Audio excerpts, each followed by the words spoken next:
All right, good morning, Summit County. Thursday morning, I am Blair McGarry, Executive Director of the Summit Chamber of Commerce. We are joined again today by Summit County Public Health, the awesome team that we know is doing everything that they can to keep our community safe. So I am not going to say too much this morning. I know that we want to jump in and get to the meat of this conversation, moving to level red on the state dial, what that means for our community in the coming weeks. So with that, I will go ahead and turn it over to Amy. Amy, thanks for joining us.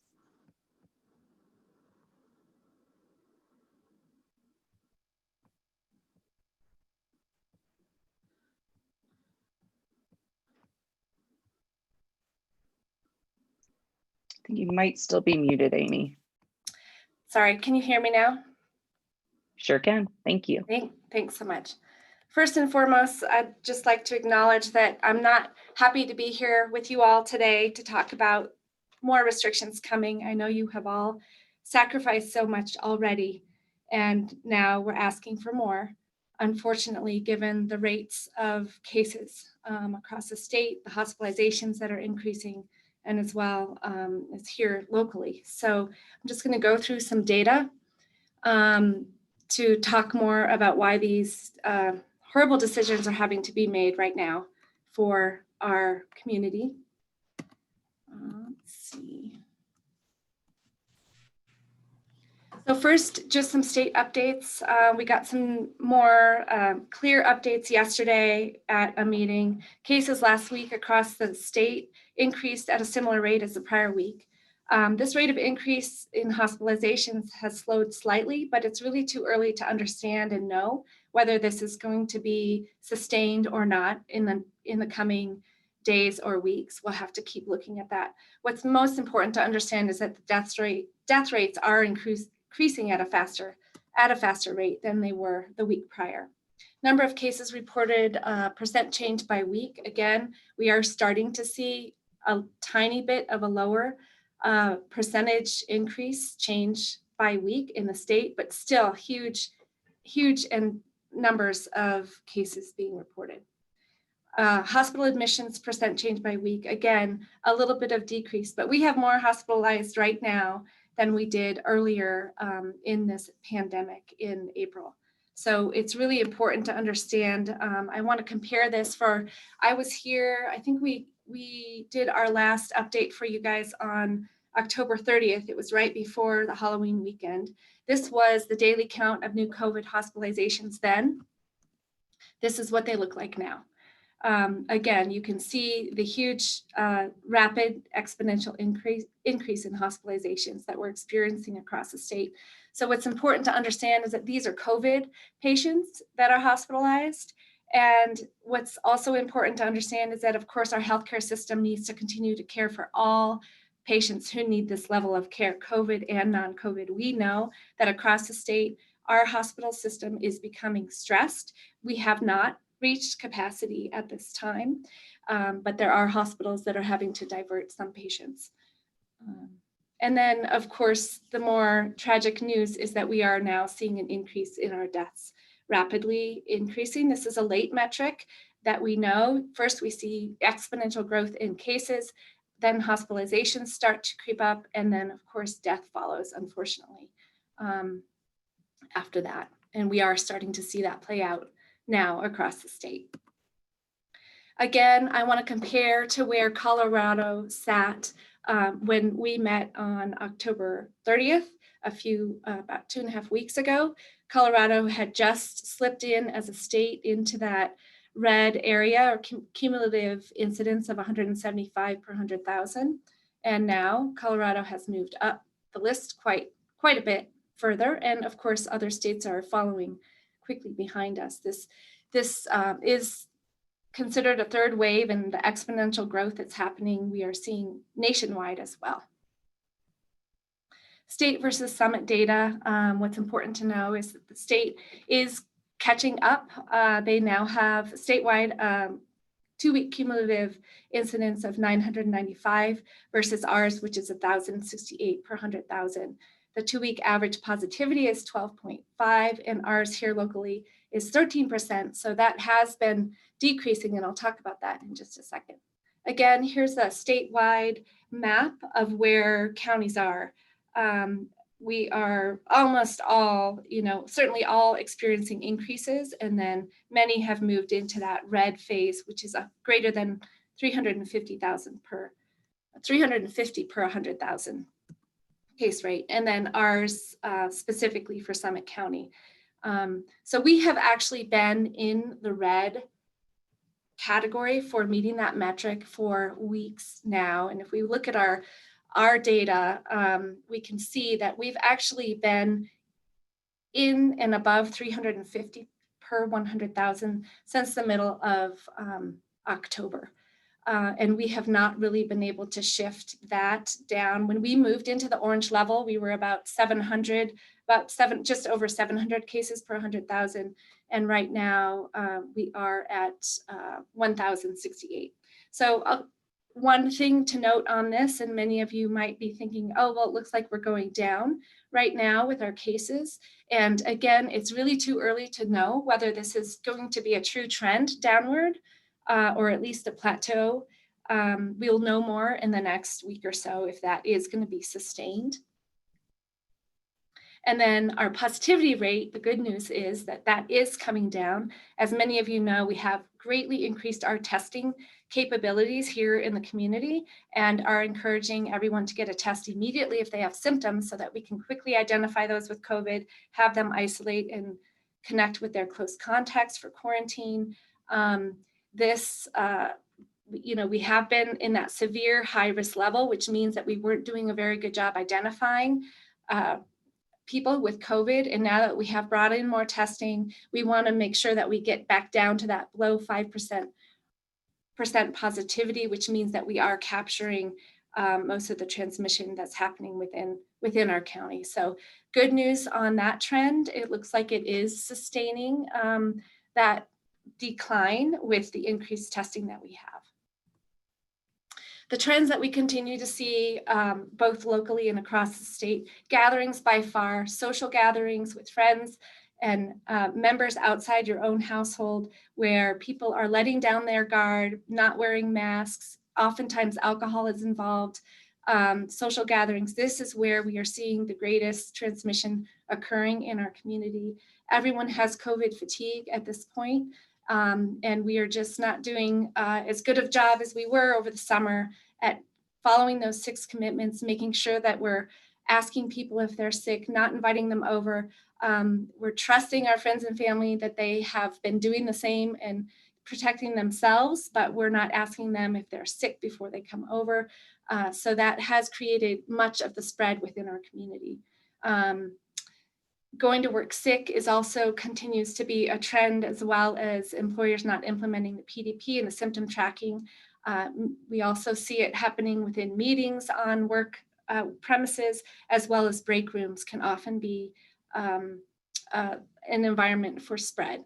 And then new research came out last week regarding, or maybe 2 weeks ago now, with mobility data. They're finding that restaurants, gyms, and churches, as well as cafes, are really have high incidence of spread. And of course, we know holidays is a big one. We absolutely have seen a bump since Halloween. It really increased our rates again after the Halloween activity, especially in our younger age group that participated in trick-or-treating and gatherings among our elementary school ages. We are now starting to see that trend within that age group go down. So that's good news, at least among that age group. It seems to be related to Halloween activities. We're really worried about Thanksgiving coming up, and we're hoping that Coloradans and certainly people here in Summit County will heed the new stricter guidelines to really prevent gatherings. Only celebrate within your household. Household means the people you are living with currently. It doesn't mean when your aunt comes in from California and they are coming for the holiday that they now are part of your household. It really only should be people that you're currently living with. Sorry, that was an old slide. So one thing I want to go over before we go to question and answers, I know this is what all of you are here to talk about, but I just want to first say, hopefully, given the data that I have shared with you this morning, you understand the dire situation that we are currently in across the state. It's really important. The governor's office and CDPHE have updated the dial framework to include this more severe level in hopes that we can prevent another shutdown. We understand that this is not going to be easy on our businesses. The legislature is working on relief funds and grants and so forth that local businesses can and restaurants can take advantage of to help them get through these next few weeks of really strict mitigation strategies that we are hopeful based on data and where we are seeing cases and trends that this is really going to cut back on the gatherings and social transmission that we are seeing. And the two most important things is that we're going to be preventing drastic, we want to prevent the drastic steps of going to a stay-at-home order. So this will, of course, save lives and hopefully save our economy. If we can buckle down for just a few more weeks, then hopefully gradually open it back up to December, where we know we want to have everything as open as we can have it. These mitigation strategies are also intended to help kids stay for in-person learning. The new data coming out, and you'll see on this new updated dial, that in-person learning is encouraged as much as possible, especially in that K through 5 age group, as well as middle and high school staying hybrid whenever possible, so that we're not also having kids' futures jeopardized in addition to the pandemic and unintended consequence. So that is a huge change from the last framework where level red meant that schools would go remote. We've seen that in other districts that schools have been going remote given the community transmission. We also know that that does affect the workforce. Things that are happening outside the community, outside the school walls, definitely affects inside the school. And so by adding these more restrictions, we're hoping that that is a possibility and that we can continue to have in-person learning for our kids. So I'm going to go through the level red restrictions, and then we'll open it up to questions because I know that's why you're all here. Level red restrictions include personal gatherings. So no gatherings among people outside the household. So again, this means only those who you are currently living with. It does not mean your neighbors. It does not mean your good friends from the soccer team. It does not mean people that you attend church with. It means your household only those that you're currently living with. We understand that this is a great sacrifice given the Thanksgiving holiday coming up next week, but it's something that we really need to buckle down and do as a community so that we can turn this exponential growth around in our community and help do that across the state. High-risk populations are very strongly advised to stay at home. As I have mentioned before, the average age of hospitalizations is 57, though we do know that those who all are in that vulnerable population for more severe illness are at higher risk for hospitalization and unfortunately death as well. So we are strongly encouraging for our high-risk populations to stay at home whenever possible. Restaurants will go to indoor dining temporarily, will be closed. Takeout, curbside delivery, and to-go services will be permitted. Outdoor open air allowed only with single household groups. And last call will be at 8 p.m.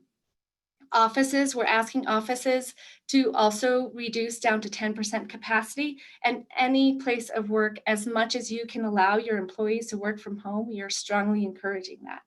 Gyms and fitnesses are now going to be reduced down to 10% capacity with a maximum of 10 indoors per room and outdoors in groups of fewer than 10. Reservations are required for this. Group sports and camps will remain the same with virtual or outdoor in groups of fewer than 10. critical and non-critical retail will be at 50% capacity.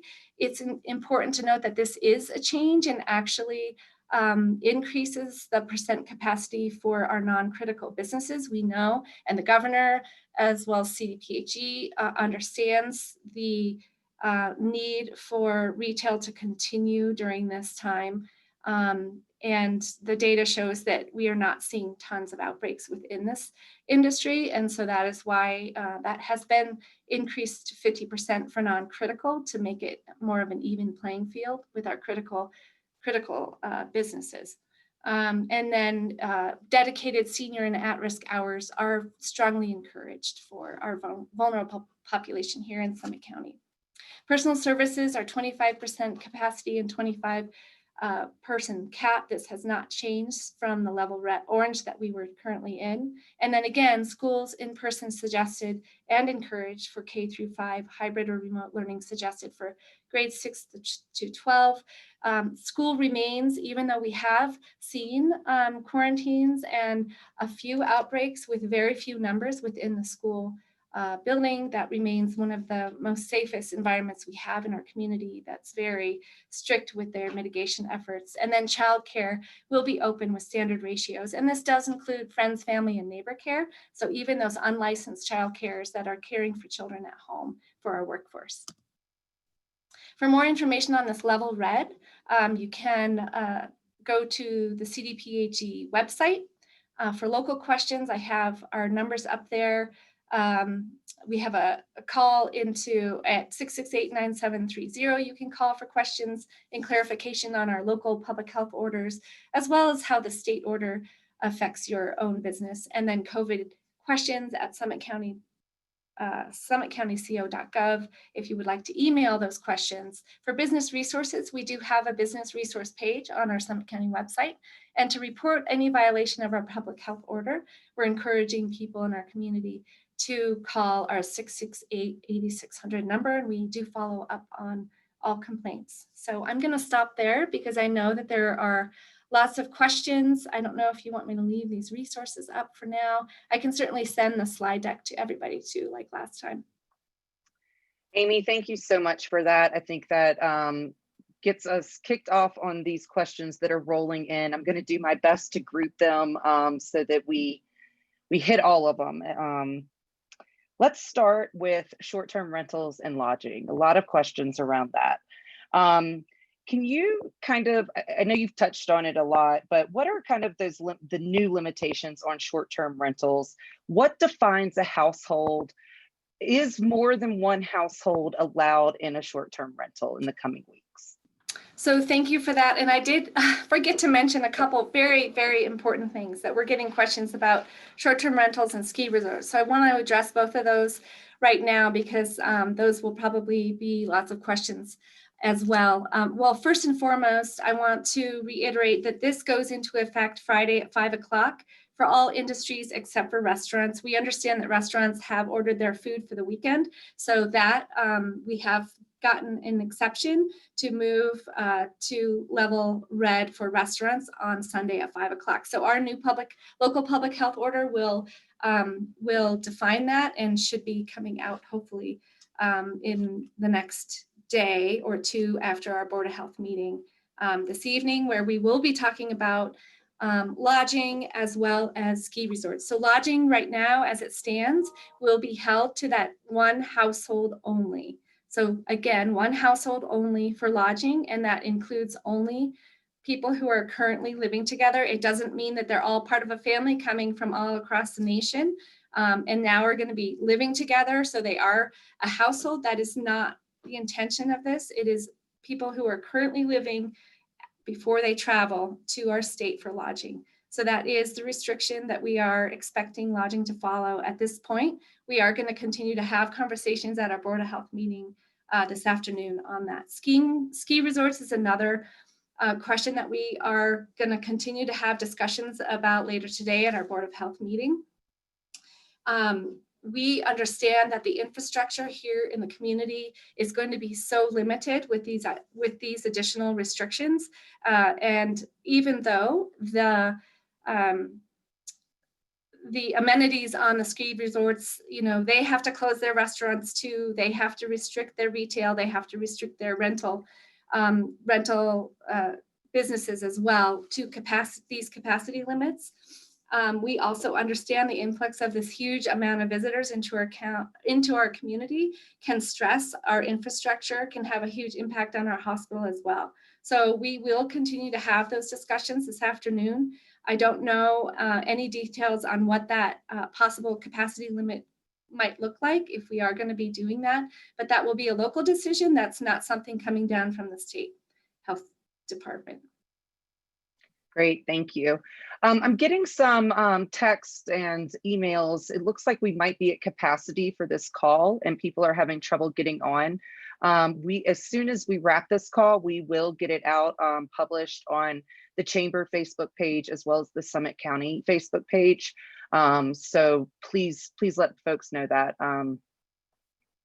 All right, so sticking with the short-term rentals and lodging for a quick second, Amy, what about reservations that were made prior to this new public health order? Can they be grandfathered and allowed even if the reservation doesn't meet the new public health order requirements? This is another question I should have addressed right off the bat, but no, there is no grandfathering in of anything. The only one exception in the letter that we received was if there was a wedding or funeral already scheduled for the weekend of November 20th and 22nd, so this weekend, that wedding or memorial service may proceed as planned. That's the only thing that's been grandfathered in at this point. Okay, and enforcement is a question. How will you be enforcing the one household short-term rentals? That's another great question. So currently in our public health order, and this will continue in the next amended order, we are requiring that property managers check in and verify people coming in to rent short-term lodging units. They have to verify the person who is renting the unit and verify that those coming are within one household. Great. And then, of course, if we get complaints through our 8600 number, we will and do have wonderful partnership with local law enforcement. And we do have some rangers now who will be taking on some of the following up with complaints. But we are encouraging people who maybe live next to short-term rental lodging, and they're seeing that there's large groups of people gathering within that unit to call the 8600 number, and we will be sending law enforcement out to check on it. Great. And along those lines, if the guest is told of the ordinance but ignores them, will they be held responsible, or will the owners of the property management company be held responsible? So everybody could be ticketed. It can be the property manager, the owner, as well as the person renting who is not following our local order. And do we have an end date for the one household rule for lodging at this point? So right now, the state is asking us to really hunker down for 30 days. We, at any point, if along the way we get back to 350, below 350 per 100,000 and meet that metric for level orange, we can absolutely go to level orange. They're not going to make us sustain that for 2 weeks as they were with other less restrictive phases. So we will be able to ask that if we can turn this around. If the trend we're seeing right now continues, maybe we'll get there before 30 days. But again, these are temporary restrictions right now and intended to really just get back on track to avoid shutdown. And then once we do move back to level orange, the only way to avoid a similar trajectory in our cases is for everyone in our community to continue doing the simple things that we know work, which are wearing masks, avoiding gatherings, physical distancing, staying home when you're sick, getting tested, washing your hands. And if we can continue to do those as a community until our vaccine comes, which we know is on the horizon, it's months away though, and these weeks are going to be really hard to get us to the point where we are able to start giving that vaccination out to people. It's going to be late April, or late spring or early summer before we're really vaccinating our community. We will begin to start vaccinating in small batches.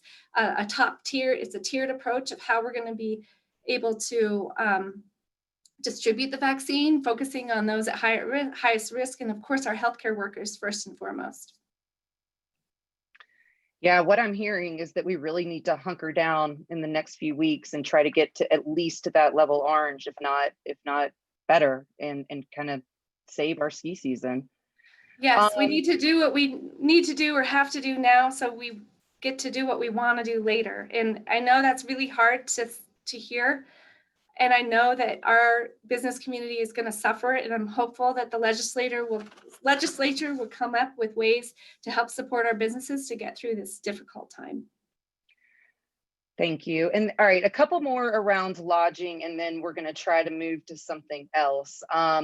Is a 30-room hotel only allowed to have one household at a time? Can you clarify that a little bit? And then I think we're also getting a lot of questions around the use of hot tubs and heated pools in lodging.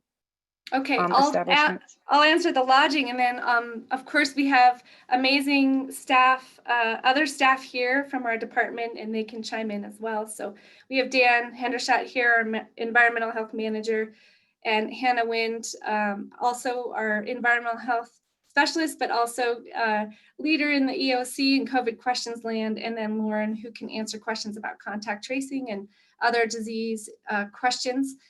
So for hotels, it's per room. So each room should only be one household and limited to one household. Dan, you could probably answer pools and spas. Yeah, regarding the pools and spas question, I put kind of a response to that in the dialogue, the chat earlier. There are personal recreation guidelines that apply to public and semi-public pools. And so at this point, it's 10% indoors and up to 10 people in any gym or indoor pool. Outdoors, it is, let's see, 50% capacity up to 10 people in an outdoor pool. A private pool or a spa that is on a back deck or something like that currently doesn't have specific guidelines for gatherings other than what would be required for the short-term rental gathering, which would just be that single household. Great, thank you for that, Dan. Let's go to some restaurant questions. I think that they are taking a huge hit right now. One of them is the state order says that last call at 8 p.m. for restaurants, but there's but not a must be closed by time that we can find. Can restaurants do pickup and delivery orders past that 8 p.m. time frame, or is that alcohol? What does that look like? I'll jump in on that. So the way we're reading that is addressing alcohol sales and consumption. That applies not only to customers consuming alcohol on the premise, but also employees. We've seen employees hang around after closing and have gatherings and drink and eat, and we've seen outbreaks from that. So we really want to prohibit consumption of alcohol after 8. Our local health order does require restaurants currently to close by 9:30. And so we'll probably address that with our new public health order as well, either keep it the same or modify it. Great. And we're talking a lot about this new public health order. When do you guys anticipate that coming out? I'm sorry, I was on mute. So the state order is already out, and we can put a link to that. Maybe one of you guys could put a link to that in the chat. That would be great. Our new local public health order that will, so one thing is really important to understand is we didn't make up these restrictions for level red, and we're not allowed to have less restrictive measures in place. We can only add more restrictive measures in place that we see are unique to our community and where we're seeing issues and problems with transmission and or concerns for overcrowding. So that's really important for everybody to understand. This isn't something that we have put on ourselves, but the state said we need to move to this level, and now we are required to follow these restrictions. Great, thank you. In the new state public health order, outdoor dining is allowed. Can you help us understand around outdoor structures, yurts, tents, what is considered indoor dining and closed, and what is allowed under this new state order? And then just to be considered outdoor dining, how many tent sides can there be? Yeah, that's a great question. Fortunately, the state does have guidance on this for temporary structures. The main purpose of that guidance, which we can post, is to address this question. What is it? Is it inside dining or outside dining? Currently, inside dining is closed after Sunday, unfortunately. And so the only way you can utilize an outdoor temporary structure would be if it's considered outdoors. And what the guidance says, just in brief, is that two opposing walls need to be open. So if you have four walls, your north wall and your south wall need to be completely open. And the idea there is to create similar air ventilation turnover as you would have in an outdoor environment. And what the capacity rules are for an outdoor seating arrangement like that is just having 6 feet of separation between the seated customers. Great, thank you. So with restaurants, being limited to just outdoor seating or pickup and delivery, there's a lot of questions in the chat regarding the impact on grocery stores and what the Breck Town Council referred to this morning as our food infrastructure. Can you guys talk a little bit about what you anticipate there?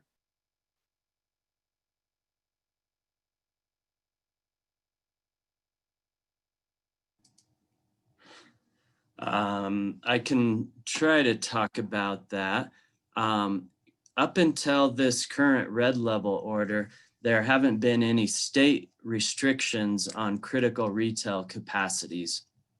1 week ago, Summit County put in a mandate of 100 square feet maximum per person is required in critical retail. This has been a recommendation for months and months, but we felt like it was necessary to make that mandatory. The timing isn't great because in the new red level order, the state did put in a mandate that critical retail has to follow 50% of capacity now. And so that's one of the discussions that the Board of Health and Amy are having to decide if we want to just align with that 50% capacity for critical retail as the state is now mandating, or if we want to keep that 100 square feet. So more details will come with that new order.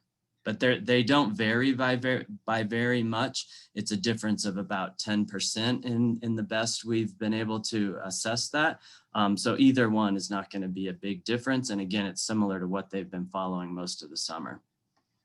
And Great, I'll just add, thanks, Dan, that corporations themselves have also put some limitations on their capacity that many of our big box stores are following, and oftentimes that's less than what we will be allowing. Great, thank you. Let's move to building and construction really quickly. How will this new level impact the building community? The assumption is that construction is still considered an essential business. And what do these new restrictions look like for town and county building departments? I'll jump on that one as well. So we've been working with our local building departments to refine what their expectations are for the building community. And as you pointed out, Blair, since the beginning, construction has been considered a critical and essential service. It's never been shut down. And so similarly, going into the red level, they're allowed to continue to operate, but we do have expectations for them to safely operate, including no more than 10 people in any job area at a time, strict screening protocols for workers showing up, and hand washing availability, some of that kind of stuff. And we're working with them to update some of those guidelines to share with the business community so that they can be as safe as possible. Thanks, Dan. Um, so we're going, I'm trying to get to everything in the chat. Guys, they're just flying in right now. Let's move a little bit into metrics and what's going to get us out of this. How can we plan ahead? There's one comment in the chat. I think we missed an opportunity by waiting since mid-October to do this. Would shutting down to purple right after Thanksgiving give us a better chance to salvage Christmas visitors and support for the local economy? That's a great question. And the reason why we're moving to this more restricted level is more than just our local numbers. It's what's happening across the state right now with our healthcare system and how that's being impacted. And so the reason why the governor has and the CDPHE has told several counties that they need to move to this level is based on that. And level purple is actually also the metric for that is when our hospital capacity is on the brink of breaching. And so it's really more about lessening the impact on our healthcare system. I think it is a good question. If we had gone to level purple and shut down for 2 weeks, would that have made a difference? And maybe if we had just done it by our county, that's not likely necessarily going to happen when we see the exponential growth happening across the state in other counties. And again, the modeling shows that we will likely be on the same trajectory if we don't continue the measures that we know work after we have a couple weeks of really hunkering down and getting to a place where we can lessen those restrictions. So it's hard to know, and just one county by itself may not have created that impact when we know how many day visitors come and how many of our own residents are also traveling out and about. And so it's really a matter of all of us coming together and taking these steps now so that hopefully we can be in a better place a month from now. Great, fantastic. There's a lot of questions in here about help and relief. What options are out there for restaurants, frontline workers that are not going to be receiving the wages that they're used to at this time of year. Sarah Vane put a great comment into the chat, and I just want to make sure everybody sees this. I just want to say that locally and at the state level, officials are very aware and concerned about restaurant owners and workers. It sounds like there will be some targeted aid being considered at all levels to help address this. And I do think that's a very important point, Sarah. Thanks for putting that in there. The governor has called a special session so to try to get relief into the hands of these folks. And I know the Breckenridge Town Council was talking about it this morning. So more to come on that, but it is not, there's a lot of people out there talking about that right now. And I would just add that, when that relief package is identified or they come to conclusion on what they're going to offer, we will put that on our COVID business resources webpage. So that will be up there. We'll try to put it towards the top of that page. So I would encourage businesses to continue to check that Summit County COVID resources, again, specifically business resources. Let's talk a little bit about gathering sizes again. Can you please address gathering size restrictions and how they apply to the different sectors? Each sector seems to have its own specific guidance related to occupancy, gathering size, or group size. So the gathering size, which is 0 for personal and social gatherings, we're saying and really expecting the community to only be socializing with their own household. The capacity limits in each other industry are based on data that the state is seeing across the nation as far as those specific types of establishments, what they are, and it all is also depending on how much time and how much likelihood you are to be spending indoors at a long period of time with other patrons maybe who are also participating in that same activity within a store, retail or critical store, or even at the gym, really limiting how close together and how long people can be within the same indoor space. We know that this virus, especially during cold season, that or cold weather, people are going to be wanting to go inside more. The virus is more likely to spread frequently indoors, especially if you're there for a long amount of time and with a lot of people. So these restrictions are in place for those reasons. Great, thank you. I know that we talk about this every time, but I think it's worth repeating because we always get this question. Do positive cases of out-of-town visitors who are diagnosed while in Summit County count towards our positivity rates? Yes, this is a question that we get all the time. And the way the state counts cases, we are only counting our cases of residents. And so the answer to that is no, we are not counting visitors who are positive in our case data. However, we do oftentimes know about them, not always. I mean, we only know about probably a very few. And oftentimes those are folks who are actually going to unfortunately ending up in the hospital, and or they come through our reporting system, and Lauren can talk a little bit about that. Sometimes the residence isn't very clear, so they're moved into either the state or the other county where they might reside. Lauren, do you want to add to that? Yeah, I'll just add that, the way that we get positive test results, it's completely dependent on what address people write on that lab requisition form when they're registering for a test. So, sometimes businesses call us trying to track down a positive case, and we look them up in the system and they're assigned to like Larimer County Public Health or something. So we have to figure out, okay, what is their primary residence? And there's some federal guidelines, CSTE definitions on residency that we follow for that. It can get a little bit complex depending on people's situation. So it is really hard to nail down. We try to do the best job that we possibly can of making that assessment so that we're counting our residents and not counting our non-residents that are out of our jurisdiction. Lauren, along the same lines with contact tracing, we had heard a few weeks ago that, and I don't know if this was accurate or not, but that it was hard for contact tracing to kind of keep up with the volume that they were experiencing. Can you talk a little bit about where you guys are today? Yeah, we're certainly seeing a lot of cases, and I think much more than we've experienced in the past. So some days we're getting 20 to 30 new reports. So you can imagine for a rural local public health department, that's just a lot of diseases to investigate. We have scaled our team to be able to meet that demand, and we do have help from the state health department. So they have AmeriCorps workers that are working from them, helping to complete case investigations, and they've hired people as well. When we get overwhelmed, we do ask them for help with some investigations.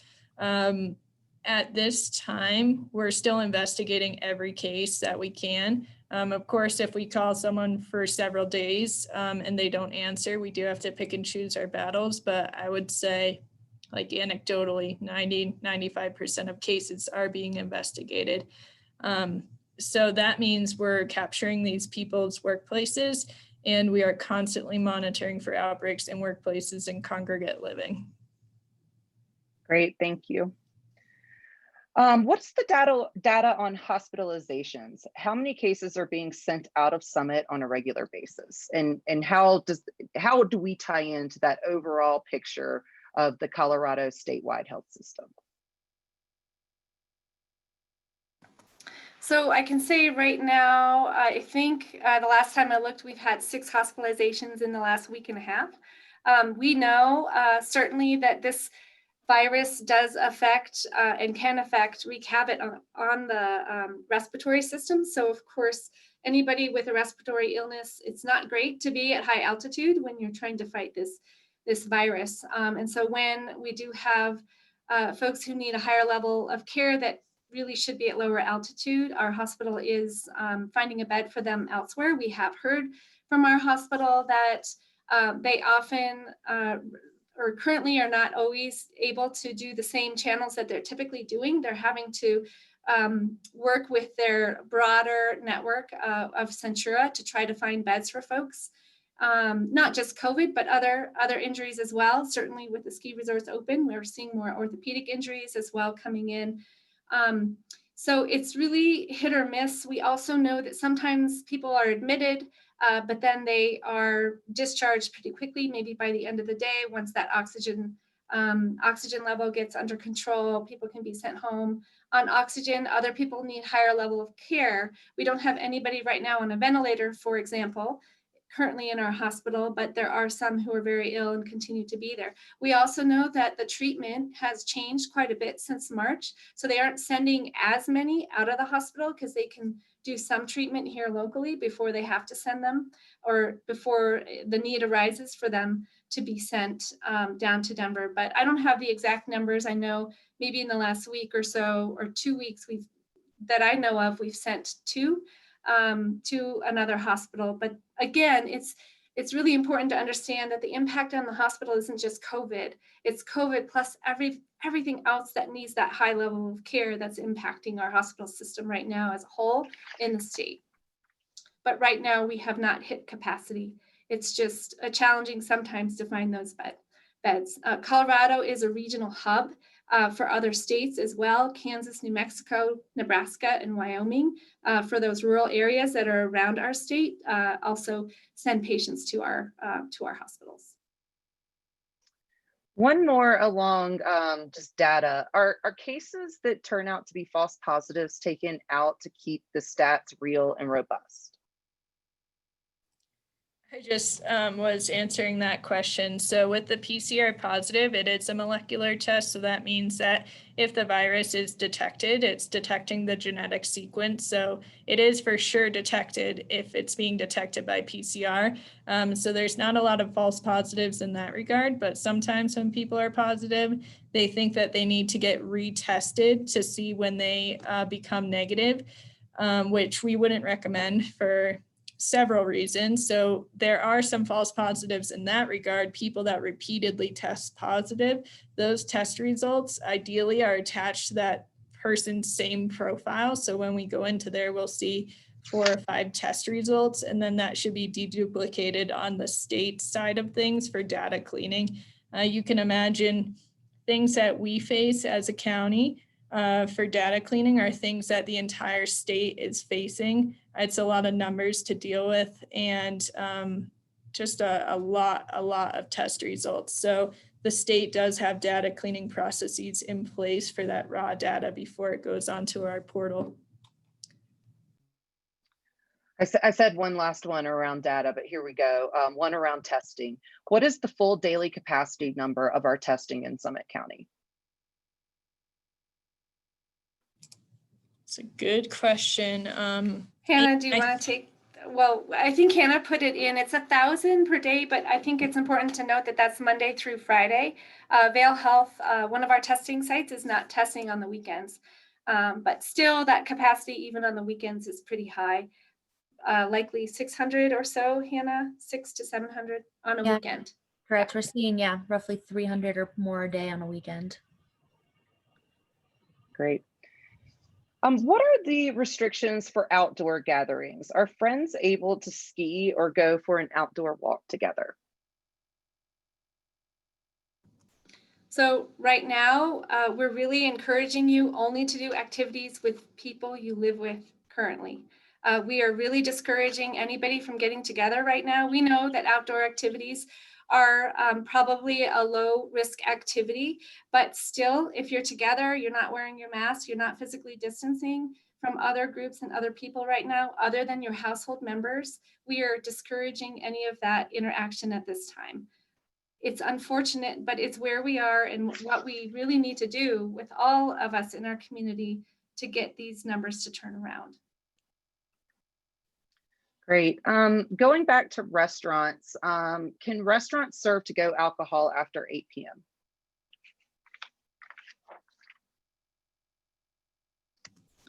No, last call will be 8 p.m. We will get clarification on that from the state order, but I believe last call is 8 p.m. Great, Yeah, thank you. I had posted earlier, Amy, and I apologize. This stuff is coming at us so fast. And so I apologize when we have conflicting information.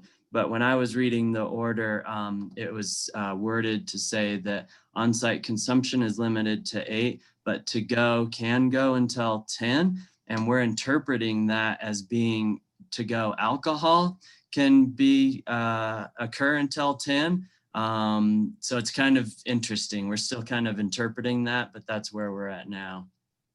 Great. Have you heard anything different, Amy, or?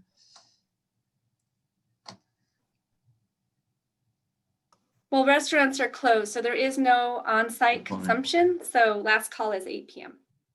For alcohol. So no sales beyond that, beyond 8. Okay. We're still getting a lot of questions around the ski resorts and just what this shutdown means for the long term, people that have vacations booked, you know, December through even January, and if they should go ahead and cancel or not. I think the question really is, and I know that it's being evaluated right now, but what is the threshold that would cause those ski resorts to shut down, like what happened in March?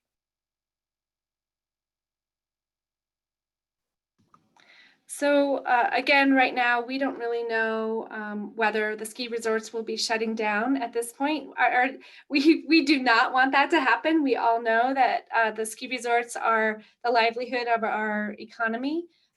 Of course, so are all of our other businesses as well, but we really depend on that tourist season and time for folks to come and enjoy themselves here and spend their money, of course. So the intention is not to close the ski resorts. We know that skiing itself is not a high-risk activity, and that is not in question here whatsoever. We know that we want people to continue to be healthy and take care of themselves and get outside and exercise and enjoy the greater outdoors. But we also know that the influx of visitors when we're having so many local restrictions can cause some infrastructure challenges for our community. So again, we'll be talking about that tonight at our Board of Health meeting, and hopefully we'll have a decision by the end of the day of what steps we might take here locally regarding the ski resorts. But the intention is to not go back to shutdown, no. How about ski lessons at the resorts, and what does this mean for ski teams, kids ski teams? We're currently working with the ski areas on any potential modifications to their approved plans that might be a little more targeted to disease control. And so they currently have very rigorous plans for ski school. But we're talking about making those even tighter, potentially limiting ski school to just one household per instructor, different things like that. And then some of the youth outdoor activities. Outdoor activities for youth organized are not allowed indoors right now, but outdoors they can participate up to 10 people. Okay, thank you. I know I've not gotten to everything. I want to make sure, see where we're going next. There's a question, is the the Board of Health meeting this afternoon live streamed? Yes, our Board of Health meetings are every Tuesday and Thursday. On Tuesday, they're at 3:30. On Thursday, they're at 3 p.m. And that information is on the county website, and they are open to the public. Yes, on Zoom. Great, great. It's not a time where we take questions and answers. So that's really not, it's a rarity that we're going to be opening it up for question and answer. It's more of a work session that we talk through some of the issues that we're facing right now in our community with regard to this pandemic. How long do we anticipate this this limited capacity for restaurants? 2 weeks until we're allowed to go back to dine-in? That's kind of a rumor that people are hearing. Is that accurate? So this is a temporary restriction level for all of our businesses, we're hoping. And we know that if we are seeing a trend going downward and it is continuous, if we can get our numbers below that metric threshold of 350 per 100,000, we can move to that less restrictive level more quickly than the 30 days of what these restrictions are currently going to be set at. We're hoping at the end of that 30 days, that gets us to December 17th or 18th. So right before the holidays, our next holiday, that we can hopefully enjoy as more of a typical holiday, as long as we can continue the 6 commitments that we know are effective in stopping the transmission. Great. If an office has under 10 people, is only one person allowed in the office? That would be my interpretation of it, yes. This is an interesting one. How long is a single household considered? I have a few groups who have been quarantining together so they can still enjoy their vacation up in Summit County. Can I just mention something about that? I just want to say that when you have several families living in the same household, or several families that are constantly in contact with each other, if one person becomes positive, everyone has to quarantine. If a second person becomes positive, everyone has to quarantine, and their quarantine is extended from their last exposure to the infectious person. So that's really the risk that you're taking when you are spending your time in a pod with several families. We see this a lot in our high density housing, and it really is extremely hard for these families because some people end up having to quarantine for like 2 months because they just keep getting re-exposed. I'm not sure how long a single household is considered. I'll let Amy speak to that, but that's what I wanted to mention about that piece. Thanks, Lauren. Again, household is people you are currently living with right now. And we're asking everyone to really just stick to your own household, people you are living with right now. Sometimes a cohort or a pod sounds like a good idea, COVID bubble. But right now, with the number of cases that we are seeing, we really need people to do the right thing and just not do any personal gatherings at this time. We know that the average age of hospitalizations is 57. We know that healthy people do get sick and severely sick. We also know that these people can have long-term effects of this virus. It is not like the typical flu virus that people sometimes compare it to. It is not that you get sick and you're done and you move on. This virus affects every organ of the body and can have long-term effects. So we really need everyone to comply right now. We understand the difficulty of what we're asking people to do, but for us to continue and to have a ski season, to save our season in the next 30 days, we really need everyone to just step up and do the hard things, do what we need to do, what we have to do now, so that we can do what we want to do later. And that's what we're really asking our community to do, is to step up and help make this happen. Well said, Amy. And I think that we know that we can do it. We've seen that we can do it. And if there's ever a community that can come together, I know that it's Summit. Guys, let's see. Amy, could we just talk really quickly about the Colorado Exposure Tracing app? And guys, we will start to wrap this up, but be sure to get these questions answered and out to you. I can speak a little bit about the app. We're peripherally involved in that, but it's an app that on your if you have an Apple iPhone, that should be automatically loaded. If you have a different brand of phone, you can download it from the App Store.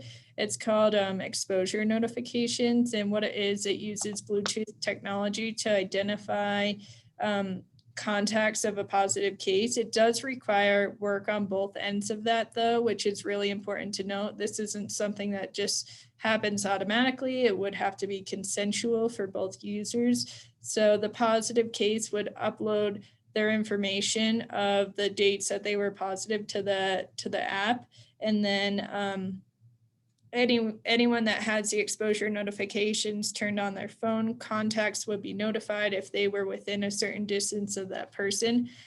So it is pretty, people can use it pretty independently from a public health department. And of course, we can assist with that contact tracing if needed. What's also really important to know is that people have been hesitant to turn the notification on. no personal information is shared. You don't know who it was that you've been exposed to if it's really phones talking to other phones. And I just want to say, and then this comes up in a lot of meetings that I go to where people are really wary about doing it. If you're shopping on Amazon, if you're using any sort of social media, people are gathering much more information from you than they will be from this exposure notification. So we're really encouraging everybody to download this and turn on that notification. I think it can easily and more efficiently and quickly identify folks who can at least put themselves in self-isolation and quarantine until our contact tracing team can contact you. All right, it is 10 o'clock. Again, I know we haven't gotten to all of these questions. We will try to get them answered for you. Hannah did put in the chat, if you have questions, please email those to covidquestions@summitcountyco.gov, or you can call 970-668-9730. I want to reiterate, this new public health order goes into effect at 5 p.m. on Sunday. That's for restaurants. That's for restaurants. 5 p.m. Sunday for restaurants, 5 p.m. Friday for everybody else. Yeah. Okay, that's where we're getting the confusion. Thank you for clarifying that, Amy. That's really important to know. So 5 p.m. on Sunday for restaurants. The way that we get this down and we go back to level orange is we hunker down, we hang out with our people in our own households, and get some to-go order from our local restaurants. We're in this together, guys. We can do it. I hope you all have a happy Thanksgiving. Many thanks to our Summit County Public Health team. The work you guys are doing is just, we're so appreciative. And hopefully next time we all meet, we will have some better news. Hope so. Thank you. Thanks for having us today. Thanks, guys.